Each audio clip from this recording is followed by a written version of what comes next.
one of the 7 wonders of the world. അങ്ങോട്ടാണ് നമ്മുടെ ഇന്നത്തെ യാത്ര. Welcome back to part 2 of a golden triangle vlog. ഇന്ന് ട്രിപ്പിൻ്റെ ഡേ 3 ആണ്. We are going to explore the very beautiful Taj city, Agra. അപ്പോൾ early morning ഡൽഹിയിൽ നിന്ന് ഹോട്ടലിൽ നിന്ന് തന്നെ ബ്രേക്ക്ഫാസ്റ്റ് ഒക്കെ കഴിച്ചിട്ട് ചെക്കൗട്ട് ചെയ്തു. ഇവിടെ നിന്ന് അറൗണ്ട് 4 to 5 hours എടുക്കും ആഗ്രയിലേക്ക് എത്താൻ. ഈ വീഡിയോയിൽ കാണാൻ പറ്റുന്ന പോലെ അങ്ങോട്ട് പോകുന്നത് വളരെ നല്ല ഹൈവേസിലൂടെയാണ്. നമ്മളീ പോകുന്ന വഴിയിലാണ് Mathura Vrindavan, lord Krishna's birth place. അപ്പോൾ ലോർഡ് കൃഷ്ണയോട് ഡെഡിക്കേറ്റ് ചെയ്ത് ബങ്കെ ബിഹാരി ടെമ്പിളിൽ പോകാമെന്നോർത്തു. ഇലക്ട്രിക് വെഹിക്കിൾസ് മാത്രമേ അങ്ങോട്ടേക്ക് അലൗഡ് ഉള്ളൂ. സോ ട്രാവലർ ഒരു സ്ഥലത്ത് നിർത്തിയിട്ടിട്ട് ഇലക്ട്രിക് റിക്ഷ എടുത്താണ് അങ്ങോട്ട് പോയത്. ഓട്ടോ ഒരിടത്ത് നിർത്തിയിട്ടിട്ട് സൈഡിൽ കാണുന്ന വഴിയിലൂടെ നേരെ നടന്നു ചെന്നാൽ മതി എന്ന് പറഞ്ഞു. ഭയങ്കര തിരക്കുള്ളൊരു വഴിയായിരുന്നു. അപ്പം പോകുന്ന വഴിക്ക് ഇങ്ങനെ കുറേ കടകളും സ്റ്റാച്യൂസ് വിൽക്കുന്ന കടകളും അങ്ങനെയൊക്കെ കുറേ കണ്ടു. പക്ഷെ എത്ര നടന്നിട്ടും ഈ ടെമ്പിൾ മാത്രമേ കണ്ടില്ല. അപ്പോൾ വഴി തെറ്റിയോ എന്താണെന്നറിയില്ല. കുറേ ആയിട്ടും കാണാഞ്ഞുകൊണ്ട് തിരിച്ച് വണ്ടിയിലേക്ക് തന്നെ നടന്നു വന്നു. അപ്പോഴത്തേക്ക് ലഞ്ച് ടൈം ആയിരുന്നു. സോ വൃന്ദാവനിലുള്ള രുദ്ര ശിവ ഡാബ എന്ന റെസ്റ്റോറൻറ്റിൽ കയറി. വളരെ നീറ്റ് ആൻഡ് ടൈഡിയാണ്, പിന്നെ നല്ല ഫുഡുമായിരുന്നു. സോ ഈ വഴിയിലൂടെ പോകുന്നവർക്ക് ഇത് നല്ലൊരു ഫുഡ് ഓപ്ഷനാണ്. അവിടെ നിന്ന് ഇറങ്ങിക്കഴിഞ്ഞിട്ട് ഐറ്റിനറിയിൽ ചെറിയൊരു ചേഞ്ച് വരുത്തി. ഒറിജിനലി ആഗ്ര ഫോർട്ട് മാത്രമേ അന്ന് പോകാൻ പ്ലാൻ ഉള്ളായിരുന്നു. പക്ഷെ നല്ല ക്ലിയർ വെതർ കണ്ടപ്പോൾ അന്ന് തന്നെ താജ്മഹൽ പോകാൻ തീരുമാനിച്ചു. എല്ലാവരും താജ്മഹലിൽ പോകുമ്പോൾ കുറേ ഫോട്ടോസൊക്കെ എടുക്കുന്നതല്ലേ എന്ന് ഓർത്ത് നല്ല ഔട്ട്ഫിറ്റ്സ് ഒക്കെ ഇടണം എന്ന് ഓർത്താണ് ഇരുന്നത്. പക്ഷെ ഒന്നും നടന്നില്ല. അങ്ങനെ താജ്മഹൽ എത്തി ഗോൾഫ് കാർട്ട് എടുത്താണ് ഗേറ്റിൻ്റെ അവിടേക്ക് ചെന്നത്. താജ്മഹലിനെ കുറിച്ച് പറയാനാണെങ്കിൽ തീരാത്തത്രയും ഫാക്ട്സ് ഉണ്ട്. ഈ ഒരു കോംപ്ലക്സിനുള്ളിൽ തന്നെ 5 എലമെൻറ്റ്സ് ഉണ്ട്. മെയിൻ ഗേറ്റ് വേ, ചുറ്റുമുള്ള ഗാർഡൻ, മോസ്ക്, പിന്നെ ജവാബ്, അതായത് ഈ മോസ്കിൻ്റെ ഒരു മിററിംഗ് ബിൽഡിംഗ് ആണ്, and the mausoleum of Mumtaz Mahal. താജ്മഹലിൽ പോകുമ്പം എന്തായാലും ഒരു ടൂർ ഗൈഡിനെ വെക്കുന്നത് നല്ലതാണ്. അവിടുത്തെ ഒരു ആർക്കിടെക്ചറൽ ബ്യൂട്ടിയുടെയും അവിടുത്തെ ഓരോ ഡീറ്റെയിൽസിനെയും കുറിച്ച് എക്സ്പ്ലെയിൻ ചെയ്യാനായിട്ട് വെരി ഹെൽപ്ഫുൾ ആയിരിക്കും. ഇപ്പോൾ ഈ വീഡിയോയിൽ കാണുന്നതാണ് താജ്മഹലിലേക്ക് കയറാനുള്ള മെയിൻ ഗേറ്റ് വേ.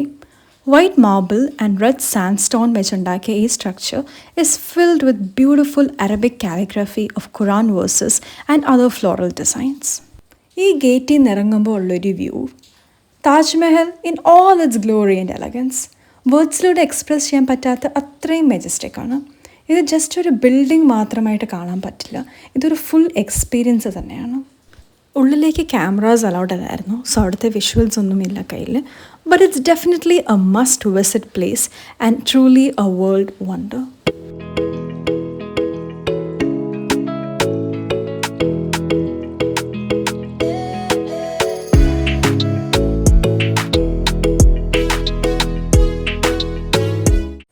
അങ്ങനെ അവിടെ നിന്ന് ഇറങ്ങി ഡിന്നറൊക്കെ കഴിഞ്ഞിട്ട് നേരെ ഹോട്ടലിലേക്ക് പോയി.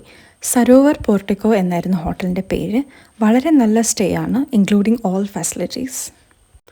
നെക്സ്റ്റ് ഡേ രാവിലെ ആഗ്ര ഫോർട്ടിൽ നിന്നാണ് സ്റ്റാർട്ട് ചെയ്തത്. ഇതും കുറേ ഹിസ്റ്ററി ഉള്ളൊരു സ്ഥലമാണ്, അതുകൊണ്ട് തന്നെ ഒരു ടൂർ ഗൈഡിനെ എടുത്തിരുന്നു. താജ്മഹലിന് ജസ്റ്റ് ഒരു 2.5 kilometers അത്രേ വരുള്ളൂ ആഗ്ര ഫോർട്ടിലേക്ക്. ആഗ്ര ഫോർട്ടിനെ കുറിച്ച് പറയാനാണെങ്കിൽ construction was initiated by king Akbar, followed by Jahangir and Shahjahan. Complete architecture ഒരു ഇസ്ലാമിക് ആൻഡ് ഹിന്ദു സ്റ്റൈലിലാണ് ചെയ്തിരിക്കുന്നത്, മെയിൻലി യൂസിങ് റെഡ് സാൻഡ്സ്റ്റോൺ. പണ്ട് ഈ കോംപ്ലക്സിനുള്ളിൽ 500+ ബിൽഡിങ്സ് ഉണ്ടായിരുന്നു, പക്ഷേ ഇപ്പോൾ കുറേയൊക്കെ ഡിസ്ട്രോയ് ആയിപ്പോയി. ഇപ്പോൾ ഈ വീഡിയോയിൽ കാണുന്നതാണ് ജഹാംഗീർ പാലസ്. പേര് മകൻ്റെ ആണെങ്കിലും ഈ പാലസ് മെയിൻലി റോയൽ വിമന് താമസിക്കാൻ വേണ്ടിയാണ് അക്ബർ കൺസ്ട്രക്ട് ചെയ്തത്, including Jahangir's wife Noor Jahan and Jagat Hussain and Akbar's wife Jodha Bai. പാലസിൻ്റെ ഉള്ളിൽ കയറുമ്പോൾ ഈ കാണുന്ന സെൻട്രൽ കോർട്ട്യാർഡാണ് ഇതിന് മെയിൻ ഹൈലൈറ്റ്. പുറത്ത് കാണുന്ന മുസ്ലിം ഡിസൈൻസിനൊക്കെ കോൺട്രഡിക്റ്റ് ചെയ്ത് വെരി ഇൻട്രിക്കേറ്റ് ആയിട്ടുള്ള ഹിന്ദു ഡിസൈൻസിലുള്ള കാർവിങ്സ് ആണ് കൊടുത്തിരിക്കുന്നത്. കാരണം ഇവിടെ രാജ്പുട്ട് പ്രിൻസസ് ജോധാബായ് താമസിച്ചിരുന്നു. പിന്നെ അവിടെ നോക്കിയപ്പോൾ ഒരു പീക്കോക്ക് മുറ്റത്ത് നിൽക്കുന്നത് കണ്ടു. അതിനൊക്കെ കണ്ടിട്ട് ഇപ്പം കാണുന്ന ഖാസ് മഹലിലേക്ക് പോയി. അതിനെക്കുറിച്ച് പിന്നെ പറയാം. പക്ഷേ അതിൻ്റെ സൈഡിലുള്ള ഈ ഗോൾഡൻ റൂഫ് പവലിയൻ കണ്ടു. ഇത് പാലങ്ക്വിൻ ഷേപ്പിലാണ് കൺസ്ട്രക്ട് ചെയ്തിരിക്കുന്നത്.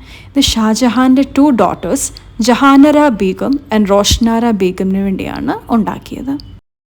പിന്നെ ഖാസ് മഹൽ, ഇത് ഷാജഹാൻ ആൻഡ് മുംതാസ് മഹലിൻ്റെ ലക്ഷറി പാലസാണ്, completely made using marble.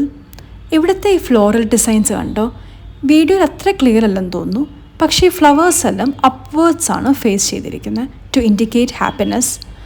Meanwhile താജ്മഹലിൽ പോയപ്പോൾ അവിടുത്തെ ഫ്ലോറൽ ഡിസൈൻസ് എല്ലാം ഡൗൺവേർഡ് ഫേസിംഗ് ആയിരുന്നു ടു ഡിപ്പിക്ട് സോറോ. അതിൽ നിന്ന് തന്നെ മനസ്സിലാക്കാം എത്ര തോട്ട്ഫുള്ളായിട്ടാണ് ഷാജഹാൻ ഓരോ ബിൽഡിങ്സും കൺസ്ട്രക്ട് ചെയ്തിരിക്കുന്നതെന്ന്. ഖാസ് മഹലിൽ നിന്ന് ഇറങ്ങുമ്പോൾ ഉടനെ കാണുന്ന ഒരു ഗാർഡനാണ്. അതിൻ്റെ പേരാണ് അങ്കൂരി ബാഗ്. ഷാജഹാൻ റൂൾ ചെയ്ത സമയത്ത് ഇതൊരു ഗ്രേപ്പ് ഗാർഡൻ ആയിരുന്നു. ഈ ബാൽക്കണിയിൽ നിന്ന് നേരെ നോക്കുമ്പം കാണുന്നതാണ് താജ്മഹൽ. ഇവിടെ നോക്കുമ്പം ചെറുതായിട്ട് തോന്നുമല്ലേ, പക്ഷെ നമ്മൾ കണ്ടായിരുന്നു ഹൗ ഹ്യൂജ് ഇറ്റ് വാസ്. പിന്നെ ഈ സൈഡിലുള്ളൊരു അയൺ ഡോം സ്ട്രക്ചർ കണ്ടോ, അതാണ് Musamman Burj or jasmine tower. Aurangzeb ഷാജഹാനെ പവറിന് വേണ്ടി ഹൗസ് അറസ്റ്റ് ചെയ്തപ്പോൾ ഈ ബിൽഡിങ്ങിലാണ് ഷാജഹാൻ താമസിച്ചിരുന്നത്. കാരണം ഇവിടുന്ന് താജ്മഹലിലേക്ക് ഡയറക്റ്റ് വ്യൂ ഉള്ളതുകൊണ്ട്. ഈ വീഡിയോയുടെ റൈറ്റ് സൈഡിൽ കാണുന്നതാണ് മച്ചി ഭവൻ ഓർ ഫിഷ് പാലസ്. ഈ മുറ്റത്ത് വലിയൊരു പോണ്ട് ഉണ്ടായിരുന്നു, കുറേ മീനായിട്ട്. അപ്പോൾ ഷാജഹാനും മുംതാസ് മഹലും എൻ്റർടൈൻമെൻറ്റിന് വേണ്ടി ഡാർട്ട് കൊണ്ടെറിഞ്ഞ് ഇവിടെയുള്ള മീനെ പിടിച്ച് കളിക്കുമായിരുന്നു. ഇതാണ് Nagina or gem mosque. 3 archers കൊണ്ട് സെപ്പറേറ്റ് ചെയ്തിരിക്കുന്ന ഈ മോസ്ക് ഇവിടുത്തെ വിമൻ വേണ്ടി മാത്രമുള്ളതായിരുന്നു. പിന്നെ ഫുൾ കോൺഫിഡൻസി റോങ് ലിറിക്സൊക്കെ പാടി അന്താക്ഷരി കളിച്ചുകൊണ്ടാണ് അടുത്ത സ്ഥലത്തേക്ക് പോയത്. നെക്സ്റ്റ് സ്റ്റോപ്പ് ആണ് ഫത്തേപൂർ സിക്രി. ഇവിടെയും എൻട്രൻസിൽ നിന്ന് ഗോൾഫ് കാർട്ട് എടുത്താണ് ഉള്ളിലേക്ക് പോകേണ്ടത്. ഫത്തേപൂർ സിക്രിനെ കുറിച്ച് പറയാനാണെങ്കിൽ it's A planned city and also the capital city of Akbar. പിന്നെ വെള്ളത്തിൻ്റെ ഷോർട്ടേജൊക്കെ കുറേ നാൾ കഴിഞ്ഞപ്പം വന്നുകൊണ്ടാണ് ഫത്തേപൂർ സിക്രി കംപ്ലീറ്റ് ആയിട്ട് അബാൻഡൻ ചെയ്തിട്ട് ക്യാപിറ്റൽ സിറ്റി ലാഹോർ ആക്കിയത്. അപ്പോൾ നമ്മൾ ആദ്യം ഇന്ന് പോകുന്നത് സിക്രിയിലേക്കാണ്. ഇതിൻ്റെ ഉള്ളിൽ കയറുമ്പോൾ നമുക്ക് അറിയാൻ പറ്റും complete construction red sand stone വെച്ചാണ് ചെയ്തിരിക്കുന്നതെന്ന്. ഇത് ഈ കാണുന്നതാണ് പഞ്ച് മഹൽ. 176 പില്ലേഴ്സ് ഉണ്ട് ഇതിൽ. 20 മൂവിയില്ലേ, അത് ഇവിടെയാണ് ഷൂട്ട് ചെയ്തിട്ടുള്ളത്. പിന്നെ ഇപ്പോൾ കാണുന്നത് Akbar's favourite wife Mariam uz Zamani or ജോധാബായിയുടെ പാലസാണ്.